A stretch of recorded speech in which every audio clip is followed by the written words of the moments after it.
N'état de plus ardent, viens, n'état de plus dans ton cœur, viens, tel que tu es ardent, viens. J'ai prévu quelque chose ce soir, c'est juste. Je vous le dis tout de suite en avance. Ce soir, je vous raconte 3 histoires et j'espère que dans chaque histoire, ça a à voir avec la délivrance, que tu comprennes dans l'esprit ce que Dieu est en train de faire au travers de ces histoires. Peut-être certains sont légalistes et diront « Quoi, pas de versets bibliques, que des histoires ?» D'abord, j'ai une question. Est-ce que vous croyez que le Saint-Esprit peut venir sur des histoires? Est-ce qu'il peut venir sur des témoignages? Est-ce qu'il peut venir sur un chant? Tu comprends? Alors, il faut qu'on lui donne la liberté. J'aime la parole de Dieu, je lis la Bible, j'aime la Bible. Je vais vous lire ou dire un verset biblique.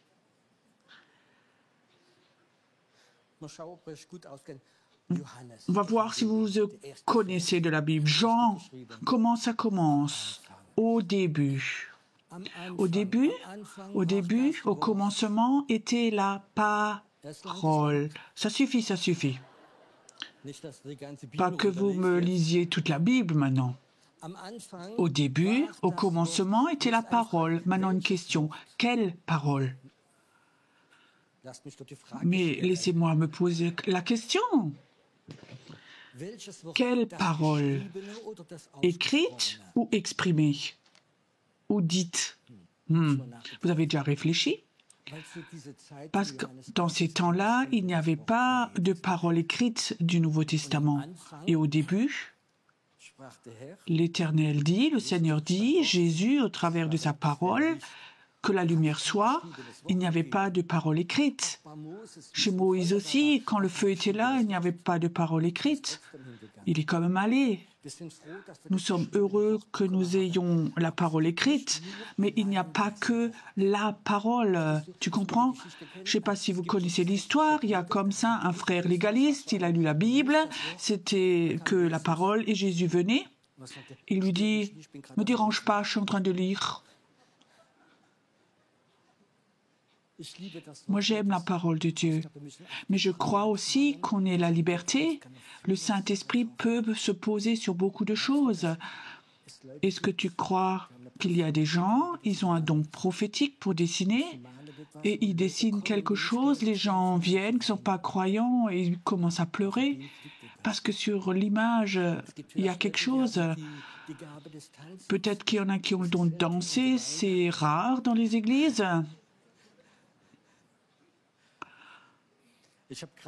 Il y a quelques semaines, j'ai entendu un prédicateur d'un homme très connu, un homme de Dieu, et il rigolait un peu sur la danse dans les églises. Il disait, j'ai rien contre la danse, mais des gens qui ont dansé ce soir, personne ne sait danser. Il était assez sérieux. Et il dit, vous savez pourquoi je dis ça? Parce que avant que je me suis converti, j'étais un vrai danseur. Et tout de suite, il voyait, il ne savait pas danser chez Jean. Il était très direct. Mais je ne suis pas comme ça, moi. Vous pouvez continuer à danser. Ok, je commence avec une histoire, mais important, ce n'est pas l'histoire. Mais qu'est-ce que Dieu voudrait nous dire au travers de cette histoire? Peut-être certains ont déjà entendu. Un pilote. Donc, il est monté dans sa machine, dans son avion.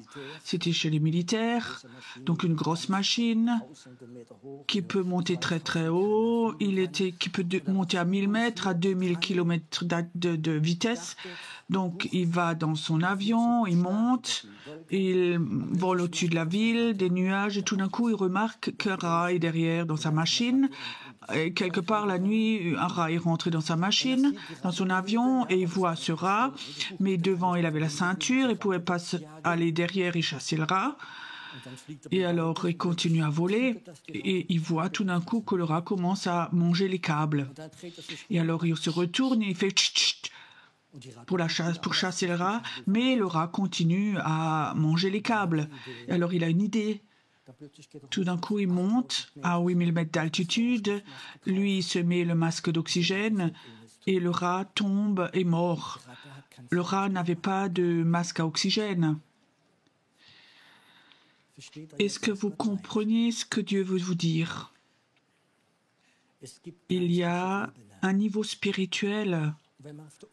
Quand on reste tout en bas, au mur de lamentation, on ne va pas se débarrasser des rats. Tu peux faire de la délivrance, de la cure d'âme. On prie sors, mais tes rats sortent, mais tu continues à vivre en bas et ils reviennent. Je peux te dire, beaucoup de ces rats te quittent quand tu montes à un niveau supérieur. Mon désir le plus profond ce soir, c'est pas de faire de la délivrance ce soir, mais de t'apprendre à monter à un niveau supérieur. Est-ce que c'est possible ou est-ce que tu crois, tu es déjà à 10 000 mètres et tu ne peux pas monter plus haut? Tu crois pas? Je crois que les chrétiens, même les charismatiques, sont toujours encore là en bas. Je lis maintenant un verset biblique, ça va avoir quelque chose. Juste un verset, mais parfois un verset biblique. Dans Éphésiens 1, « Béni soit le Dieu et Père de notre Seigneur Jésus-Christ, qui nous a bénis de toute bénédiction spirituelle dans les lieux célestes en Christ. »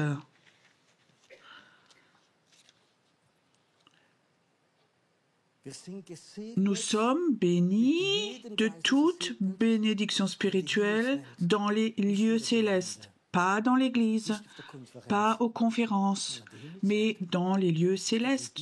C'est écrit dans la Bible. Est-ce que c'est écrit? C'est parfois des versets que nous sentons. Il n'y a pas écrit « Un jour vous serez bénis », mais nous sommes. La bénédiction est là déjà maintenant, aujourd'hui.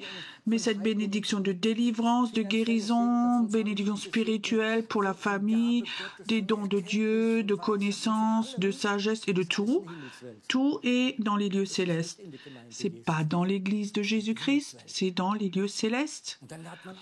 Et alors, une fois par an, on invite un prophète, il a une clé, et il monte au ciel et il fait descendre des choses. Et alors, on se réjouit, oh, on est béni de Dieu. C'était aussi comme ça chez Moïse. Le peuple était dans le désert et Moïse est monté sur la montagne. Je crois que la mission d'un prophète ou d'un apôtre, c'est d'emmener les gens sur la montagne. Vous comprenez cela? Et je crois que le temps est là où l'Église de Jésus, pendant des années, avait fait ses programmes là en bas, des chrétiens, programmes chrétiens, l'apostolique et le prophétique manquaient, et c'est pour ça qu'on n'a pas cette bénédiction des lieux célestes, qu'on ne les a pas tirés en bas, où parfois il y a de petites gouttes qui tombent. Et je crois qu'il faut qu'on sache que les promesses de Dieu ne sont pas sur la terre, et la guérison, les miracles, mais ils sont dans les lieux célestes. Et nous, en tant que nés de nouveau, nous pouvons monter à ce niveau avec notre esprit, pas avec nos sentiments, mais avec notre esprit. Pas non plus être membre d'une église te donne le droit, mais en Jésus-Christ. En Jésus-Christ, nous pouvons en esprit aller à ce niveau. Et j'ai un désir, et je crois que ça a à voir avec mon appel, même si je voyage, j'ai pas envie de prêcher aux gens, j'ai pas envie donc d'emmener les gens dans ce monde spirituel. Ça, c'est mon appel. Quand je prêche et il n'y a pas d'ouverture entre le ciel et le culte, j'ai perdu, je deviendrai dépressif, je rentrerai chez moi dépressif. Même si les gens viennent, « Oh, pasteur, vous avez bien prêché », ça ne m'intéresse pas de bien prêcher. Moi, ce qui m'intéresse, c'est de dire, écoutez, il y a un niveau spirituel qui est beaucoup plus grand. Est-ce que tu as envie de monter là en haut? Je sais, beaucoup d'entre vous, il n'y a pas une méthode, mais beaucoup l'ont déjà eu ou sont, mais ils n'ont pas la conscience. Il faut que de mon âme, de ma chair, il faut que je sorte et il faut que j'aille dans ce niveau spirituel, dans ce surnaturel pour vivre ces miracles de Dieu dans votre vie. Où est-ce que tu es satisfait? Oh, avec mon pasteur, chaque année, il m'envoie des lettres pour mon anniversaire, il me salue, il est gentil, mon anniversaire, il vient boire un café. Je me sens si aimée dans l'église. Il y a des gens comme ça, tu vas au ciel, loué soit Dieu. Mais j'ai pas beaucoup d'intérêt à ces gens. Je suis intéressée par des personnes qui disent il y a plus et il y a plus et je suis intéressée, je veux tout avoir.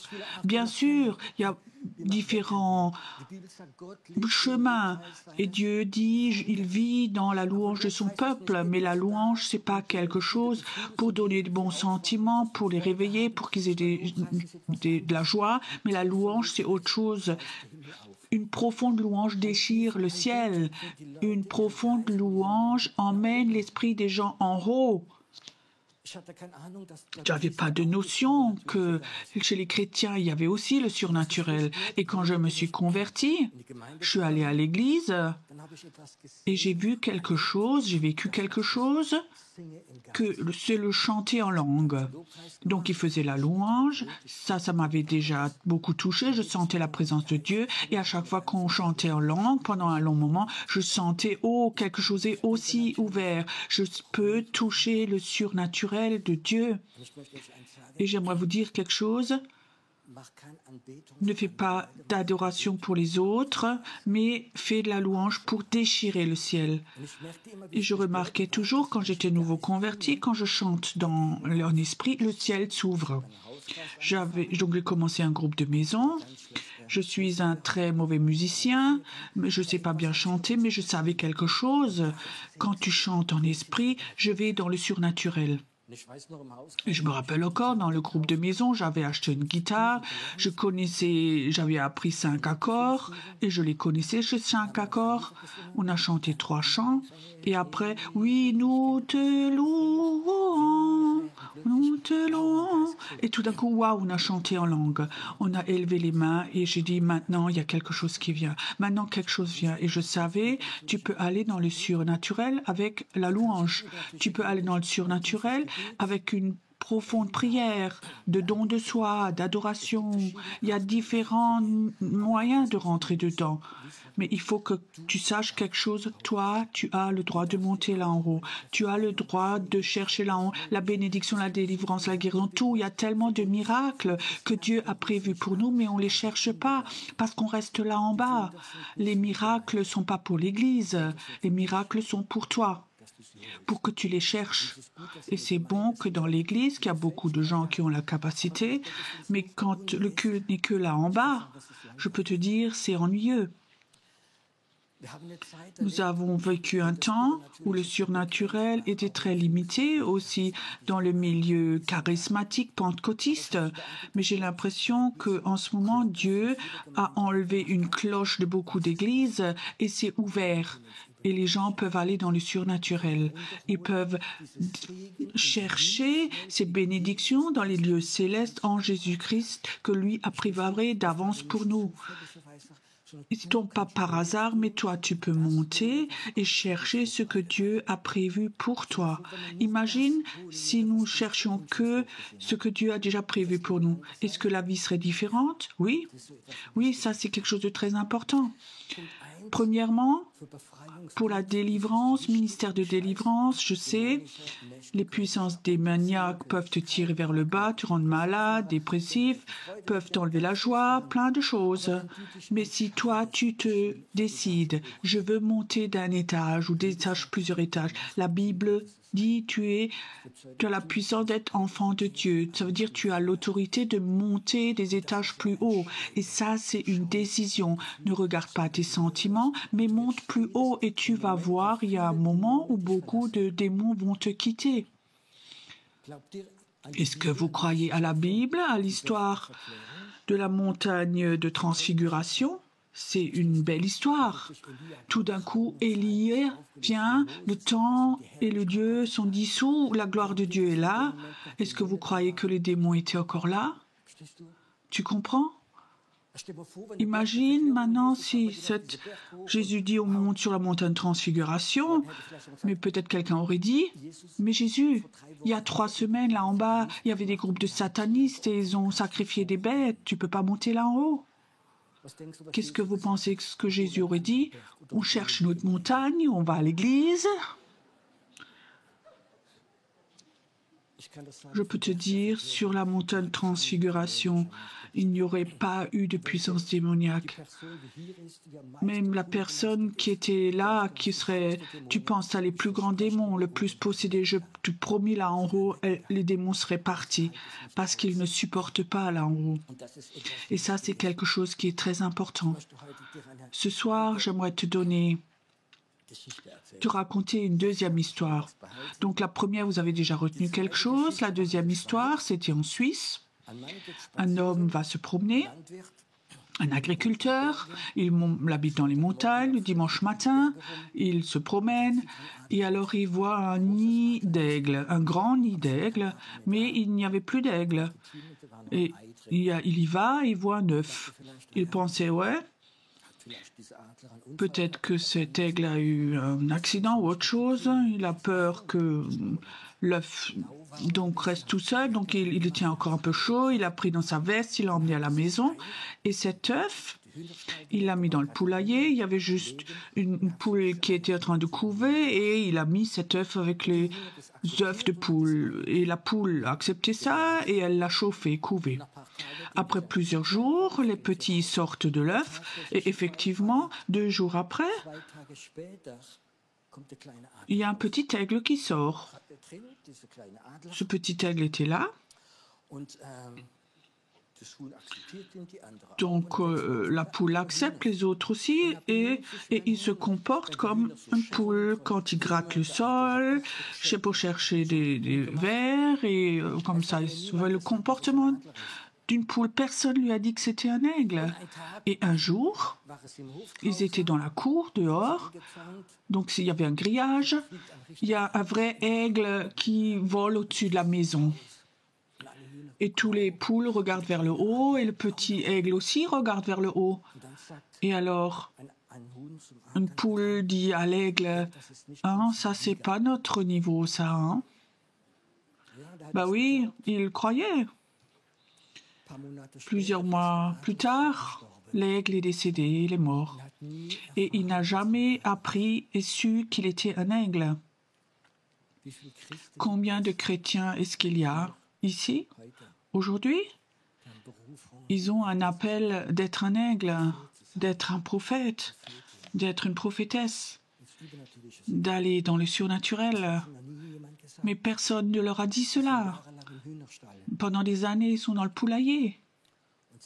Et ils reçoivent de la nourriture pour les poules. Tous les dimanches, la même prédication réchauffée. Mais quelque chose tout au fond d'eux, il y a un petit aigle, ils sont appelés par Dieu à aller dans le surnaturel, à monter plus haut, mais ils ne vont pas. Tu sais, une personne qui a cet appel et il vit dans le poulailler malgré que Dieu l'a appelé à être un aigle, spirituellement, il meurt doucement. Et il reçoit une belle prédication pour son enterrement, mais il n'a jamais appris parce que personne ne lui a dit.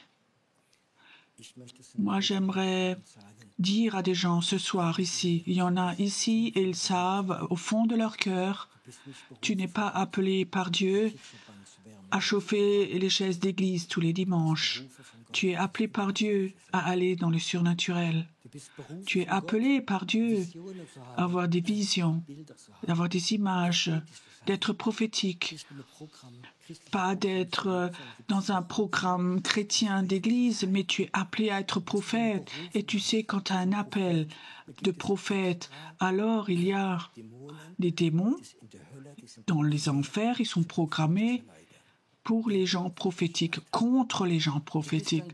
Et alors tu es là, et tu sens ces puissances démoniaques, ils touchent tes sentiments, tes pensées, et alors on te dit, tu es Jézabel, tu es un rebelle, tu ne peux pas te soumettre, mets ta vie en ordre, reconnais tes péchés, alors les démons vont te quitter.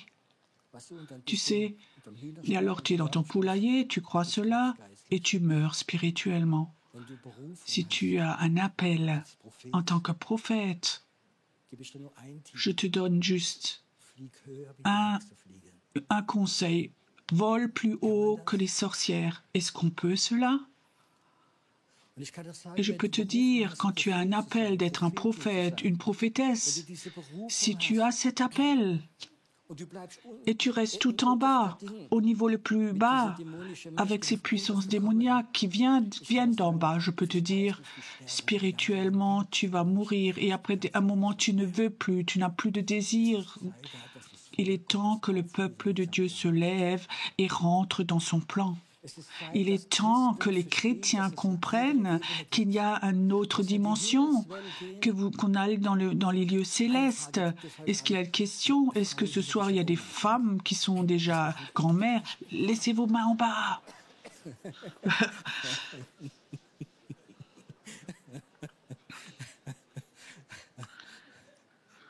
Ok, c'était une blague. Mais est-ce que vous croyez que si tu es grand-mère et tu as des enfants, des petits-enfants, que toi, dans la prière, tu peux monter dans les lieux célestes et tu peux appeler et délivrer les appels pour tes enfants? Moi, je serais pas là si une grand-mère n'avait pas prié pour moi. Ça signifie qu'on a le temps de dire « Seigneur, je ne me tourne pas autour de moi, mais s'agit de mes enfants, mes petits-enfants, ils ont des appels et ils sont attaqués à l'école, dans le collège, partout par des puissances démoniaques. Mais Seigneur, moi, je vais dans le monde invisible et je cherche la main de Dieu sur mes enfants, petits-enfants. Et diable, Satan, tu vas pas les toucher. » Ça, c'est monter et chercher là en haut ce qui est là en haut pour eux. Mais alors, il faut que tu montes à un autre niveau, il faut que tu saches, ne va pas au niveau du mur de lamentation, mais il faut que tu traverses, pense à ces versets bibliques. En Jésus-Christ, nous avons toute bénédiction qu'il y a dans les lieux célestes. En Jésus-Christ, ça signifie nous devons les chercher, nous devons les chercher. Je sais que ce ministère prophétique va être très attaqué par les sorcières, la sorcellerie, et parfois, c'est dans les pensées, je dis, ces puissances démoniaques sont parfois comme des sangsues.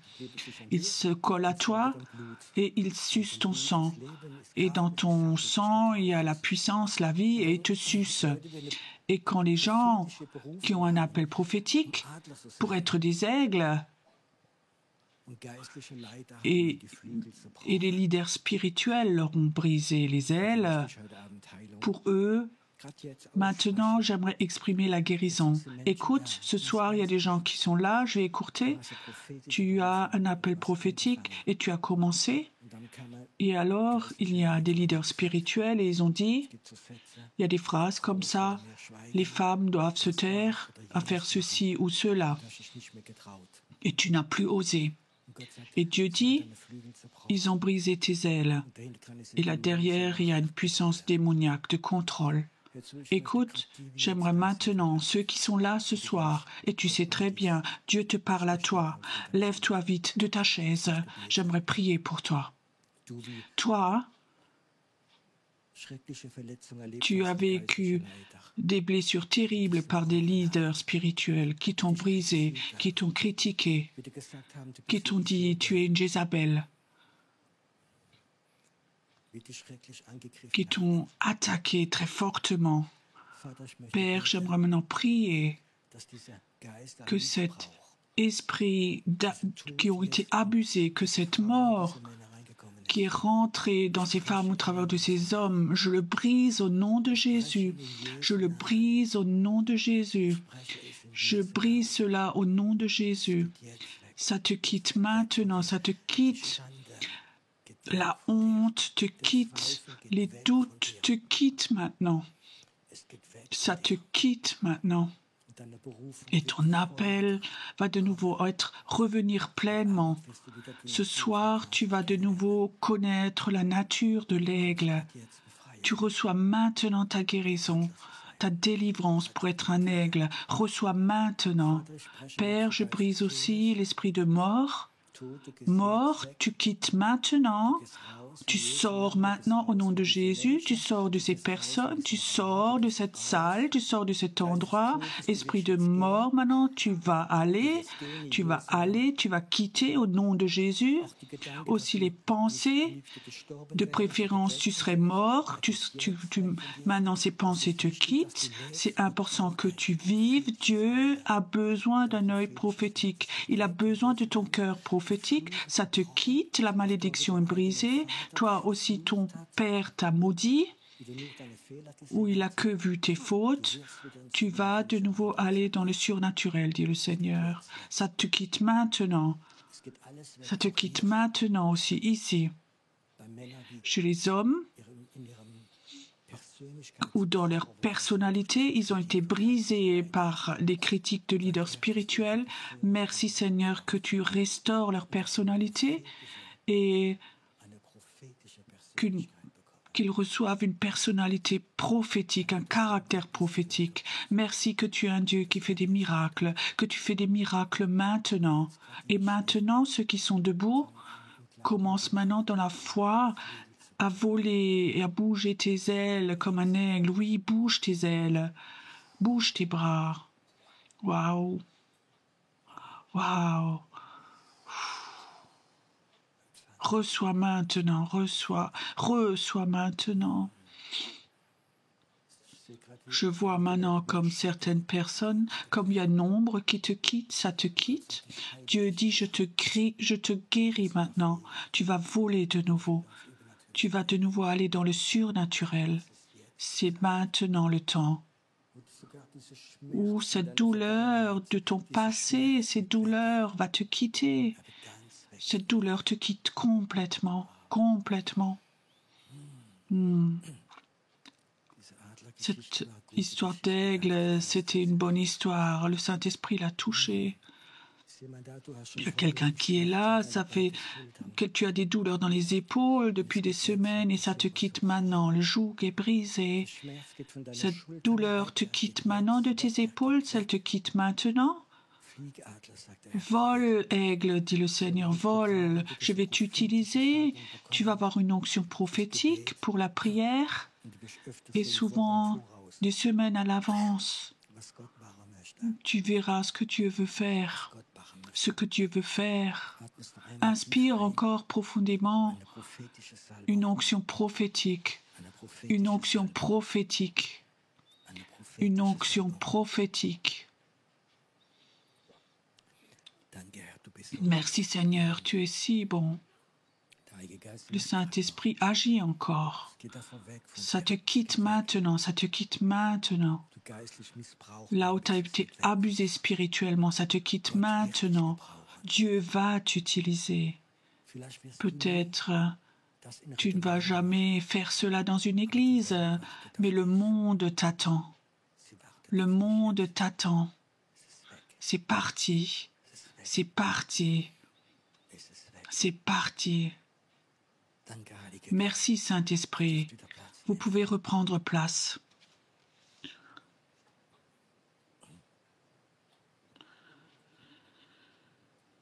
La délivrance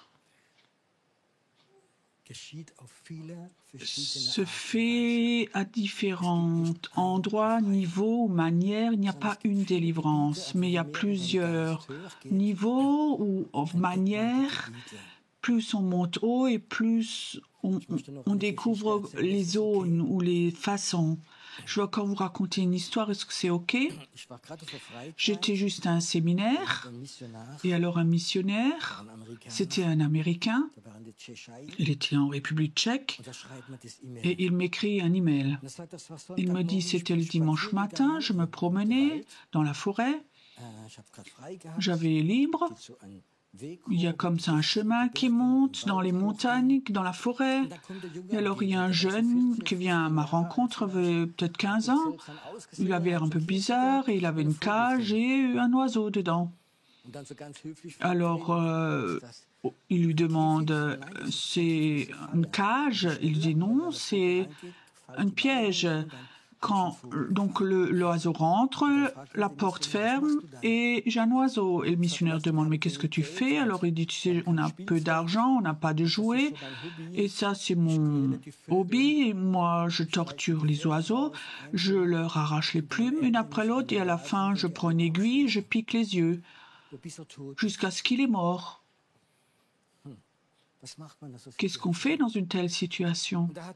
Et alors il avait une idée, ce missionnaire, il dit, écoute, qu'est-ce que tu penses? Je te donne $5 pour ton oiseau. Le jeune dit, oui, ok, ça c'est ok. Alors il prend les $5, le missionnaire prend l'oiseau et il l'a laissé voler. Alors, quand il m'a raconté cette histoire, j'ai reçu comme ça du Saint-Esprit une idée combien de chrétiens est-ce qu'il y a qui sont dans une cage, qui sont dans un piège. Rejet, les peurs, les soucis, les malédictions.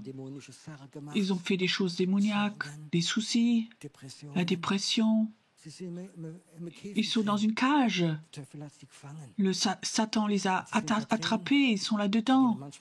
Parfois, ils vont à l'église, ils vont parfois en cure d'âme, mais toute leur vie, ils sont comme ça dans une cage. Ils sont même sauvés, mais ils sont dans une cage. Est-ce que tu crois que Jésus ne t'a pas acheté pour $5, mais qu'il a payé avec son sang pour toi? Est-ce que tu crois cela? Est-ce que tu crois qu'avec son sang, il a payé et il étend la main et dit « Sors ». Et tu sais, beaucoup de chrétiens ne sortent pas parce qu'ils ne croient pas vraiment. D'abord, il faut que je mette ma vie en ordre. D'abord, il faut que je fasse quelque chose. Mon passé est tellement terrible. Et ils sont dans leur cage. Ils vivent toujours encore avec le rejet. Je ne peux pas m'aimer. Dans l'église, il n'y a personne qui m'aime. Je ne me sens pas accepté.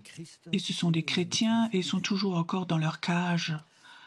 Et maintenant, le problème, pourquoi les démons peuvent venir et peuvent t'arracher les plumes et te piquer, c'est parce que tu ne crois pas que la porte est ouverte. Je crois que beaucoup de puissances démoniaques partiraient de personnes, d'enfants de Dieu, s'ils avaient la foi juste, une bonne foi. Je crois que Jésus a dit à la croix, « Tout est accompli ». La cage est ouverte. Tu peux sortir, tu peux voler. Tu n'as pas besoin de rester dans la cage du rejet et des peurs. Tu n'as pas besoin de la délivrance. Mais le délivreur, c'est Jésus-Christ. Et il a payé avec ce sang. Et il a payé pour toi, pas pour le monde, pour toi personnellement. Ça n'apporte pas le monde, mais c'est pour toi personnellement qu'il a payé. Je crois que ce soir ici, et les milliers qui regardent aussi sur YouTube, que cette foi au travers du Saint-Esprit vient de façon nouvelle et que ce soir beaucoup de personnes vont sortir de la cage. Le diable n'a aucun droit sur toi. Le diable n'a aucun droit. Il y a un moment dans ta vie où peut-être tu as péché, tu as fait des choses terribles, où tu n'étais pas juste. Je crois que la dernière fois, j'avais un homme dans la cure d'âme, il est venu me voir, il était devenu chrétien, et c'était un dealer très connu. Et il a vendu son héroïne à des jeunes personnes, et 3 des jeunes sont morts. Et il sait, c'est lui qui les a tués. Même la mère de l'un de ses enfants est venue le voir et a dit « Tu es un meurtrier. Ma fille avait 14 ans et toi tu l'as tuée. Et toi tu as vendu cette chose. Est-ce que tu crois que c'est facile de vivre avec ça ?» Il disait « Des mois, j'avais des cauchemars la nuit. J'étais dans cette cage de la condamnation, je vais en enfer. Jusqu'à ce que j'ai entendu le message. La porte était ouverte, elle s'est ouverte et je suis sortie, je me suis envolée. Tu sais, beaucoup de gens entendent le message mais ne sortent pas, ne volent pas. Je te raconte une histoire extrême. Il y a un homme en Argentine, il s'appelle Carlos Anaconia, c'est sans doute en Amérique du Sud l'évangéliste le plus connu, il s'est converti. Et les premiers 5 ans, il a amené 3 millions de personnes au Seigneur. Il a fait une tente, comme les tentes de mission, missionnaires pour évangéliser. Et il avait exprès une tente avec une petite tente à côté avec 1000 personnes. Il faisait que de la délivrance dans cette petite tente. Et alors, il y a une femme qui vient le voir. Et elle lui dit, est-ce que tu crois que Dieu peut tout pardonner? Tout, tout, tout, tout. Il dit oui. Et cette femme dit, je suis une des sorcières supérieures et ma mission était toujours dans le RER, dans le tram, donc dans le métro. Quand une femme ne faisait pas attention à son enfant, je suis allée, j'ai pris l'enfant et quand le train a commencé je suis vite sautée dans le train, la porte s'est fermée, je l'ai emmené. Et le soir, on l'a sacrifié à un rituel spirituel satanique. J'ai enlevé plus de 40 enfants et tué. Carlos Anaconia, il me disait à un moment, son cœur s'est arrêté. Mais il savait que la parole de Dieu est plus forte que ça. Et il a dit à cette femme, si tu acceptes Jésus-Christ et tu repens de cela, je vais t'exprimer le pardon. Et cette femme s'est convertie. Et il dit 5 ans après, cette femme est devenue une évangéliste. Dieu l'utilise plus pour sauver plus de 40 personnes. Aucun d'entre nous n'a fait quelque chose de ce genre-là. Mais j'ai pensé, si Dieu a pardonné à cette femme-là qui a fait ces choses terribles qu'on ne peut même pas imaginer, est-ce que Dieu ne peut pas me pardonner à moi aussi? Est-ce que ce Dieu ne peut pas me pardonner à moi et à toi et ouvrir la porte de la prison et de dire vol? Je dis qu'il y a beaucoup de chrétiens. Ils sont croyants, ils aiment Dieu, ils vont dans l'église, ils font même des ministères, mais ils vivent dans une prison et ils sont torturés par ces démons parce qu'ils ne sortent pas. Est-ce que tu te comportes comme un loser ou est-ce que tu es comme quelqu'un qui a la victoire en Jésus?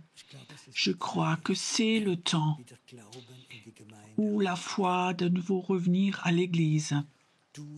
Toi qui es dans la prison encore, qui a des cauchemars terribles, tu as peur de démons, peur de sorcières. Une fois, j'ai une révélation. Dans un certain temps, j'étais à un séminaire, on a pris le petit déjeuner. Et parfois, il y a des choses de délivrance, on me raconte des choses. Et alors, il y a une femme qui était avec. Elle était croyante depuis un certain temps. Alors, elle dit de façon dominante, « Arrête, Pierrot, ne raconte pas. » Alors, je dis, « Pourquoi ?» Je pensais qu'elle faisait une blague. Moi, je reçois peur, là. Tu me fais peur. Alors, je n'ai pas compris. Elle s'est même fâchée. Elle dit, mais Dieu, comment ça se fait que cette femme qui est croyante depuis longtemps, comment elle peut avoir peur des démons? Tu sais ce que Dieu m'a dit? Elle a peur de moi. Aussi longtemps que tu as peur de Dieu, tu as peur de démons et peu d'autorité. Tu es sur la base de ton passé, de tes péchés. Tu es rentré dans une cage, dans une prison. Et maintenant, tu entends le message, Dieu a payé, Jésus a payé plus que $5. Il a payé avec sa vie, avec son sang, et il t'a acheté. Et il a ouvert la porte. Et maintenant, tu voles, tu sors, tu voles. Ou est-ce que tu veux que la cure d'âme vienne toujours dans ta prison et te caresse?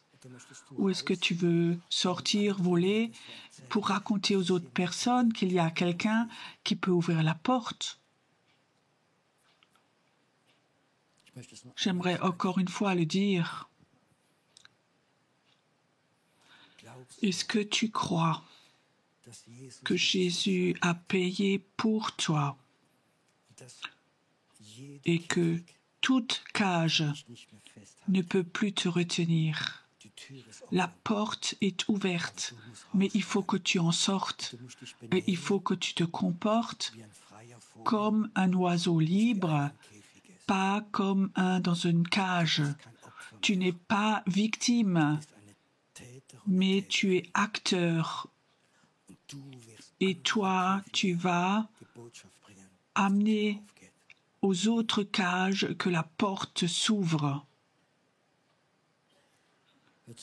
Écoute, ce soir, j'aimerais être très honnête avec vous ce soir. Si tu es là aujourd'hui, ou toi, chez toi, à la maison, que tu es là, tu écoutes, ce soir, tu peux sortir.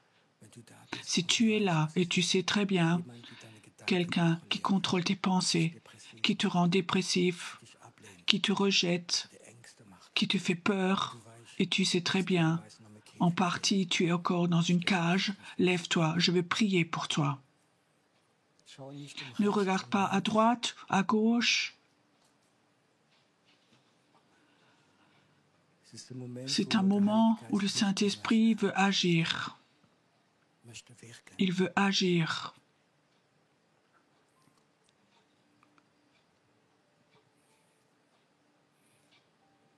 Ce matin, j'étais dans une ville où Dieu m'avait envoyé à une place très précise.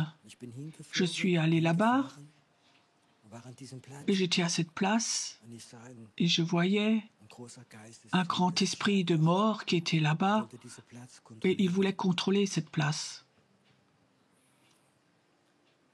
Et je disais, Seigneur, qu'est-ce que je dois faire? Le Seigneur disait, laisse-moi te toucher avec mon feu. Et l'onction du feu est venue sur moi. Et alors j'allais en direction de cet esprit de mort et il devait quitter cette place. Et je disais, Seigneur, est-ce que je peux rentrer chez moi? Il disait, oui, va. Mais l'onction du feu, ce soir, elle va être posée sur toi. Elle est là. Et ce soir, cette onction du feu va venir maintenant, que pas seulement la porte s'ouvre, mais que ta cage soit détruite. Ces cages démoniaques doivent être détruites ce soir. Elles doivent être détruites pour que tu puisses plus y rentrer. Que ce sentiment ne pas être aimé, ce sentiment d'être inutile, ce sentiment d'être un loser, d'être un fraudeur, que ce sentiment soit brisé. Et esprit de mort, tu vas maintenant détruire cette cage. Cette cage va être complètement détruite et esprit de mort, tu n'as aucun droit. Et maintenant, tu vas quitter. Et le feu de Dieu va venir. Et cette cage va être détruite au nom de Jésus. Ça quitte maintenant au nom de Jésus. Ça part maintenant. Ça part maintenant mort. Tu vas te dissoudre, tu n'as aucun droit. Parce que Jésus t'a vaincu. Esprit de mort, toi, qui as amené la dépression, ou les pensées de suicide, des pensées de mort, tu quittes, tu lâches, et le feu de Dieu vient maintenant, Cet immeuble, ces structures dans tes pensées, elles vont se dissoudre. Ces pensées vont se dissoudre au nom de Jésus.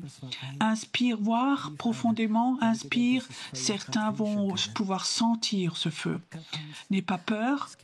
Il y a un niveau comme ça où le Saint-Esprit fait des choses. Inspire profondément. Certains vont même sentir, pouvoir sentir et voir dans l'Esprit. Ce feu vient. Ce feu vient aussi là où tu étais chez le voyant et tu n'as pas remarqué qui t'a maudit. Je brise cela au nom de Jésus. Et ce feu de Dieu vient maintenant. Ce feu de Dieu vient maintenant. Il doit venir maintenant. Dieu t'appelle dans le monde invisible à monter plus haut pour lâcher le feu là-haut. Ton ministère est plus dans le monde invisible qu'au niveau des personnes, des humains. Tu es feu, feu, feu, pour lâcher. Reçois des yeux prophétiques avec du feu. Père, j'ordonne que ces cages s'ouvrent et que se dissolvent et beaucoup de personnes vont voler. Ils vont aimer la liberté. Ils vont être des témoins libérés, vivants. Inspire encore profondément. Inspire profondément. Ce feu, c'est le feu. C'est le feu. Oui, ça vient. Il y a un temps qui va venir où pendant des jours, tu vas sentir ce feu du matin au soir. Il va brûler. Waouh. Tu sais, tout ce qui dans ta vie n'a pas bien marché, ça a un sens, dit le Seigneur. Waouh. Il est là. Merci Seigneur que ce soir, qu'un feu va les toucher ce soir, maintenant. Mort. Regarde, ça c'est... Elle va prier la vie. Merci Seigneur que tu es un Dieu merveilleux. Inspirez voir maintenant profondément. J'aimerais maintenant que ceux qui peuvent sentir ce feu maintenant, élevez-moi vos mains vers Dieu. C'est là. Et c'est là. Dieu te dit, tu n'es pas seul. Quand tu vas dans le monde invisible, tu n'es pas seul. Les anges vont être avec toi. Maintenant que tu montes les étages et que tu vas dans le surnaturel, les anges vont être à tes côtés. Ça va être très fort. Reçois maintenant.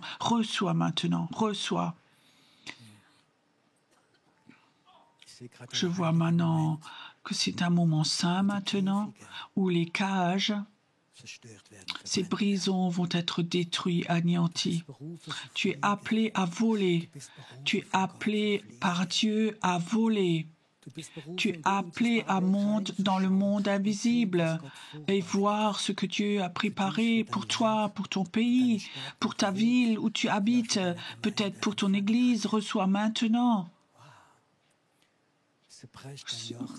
Je brise ton joug, dit le Seigneur. Merci Seigneur que ce soir, que ce moment prophétique est là maintenant, où les gens sont libérés, délivrés, et certains vont être eux-mêmes des libérateurs maintenant. Merci Seigneur que tu les touches maintenant, qu'un moment merveilleux est là maintenant. Nous allons encore à un temps d'adoration maintenant, ou peut-être on va chanter en esprit encore, ou des anges vont venir encore dans la salle et ils vont fêter avec nous. Rouar, reçois. Ayons encore un moment d'adoration ce soir, demain 17h.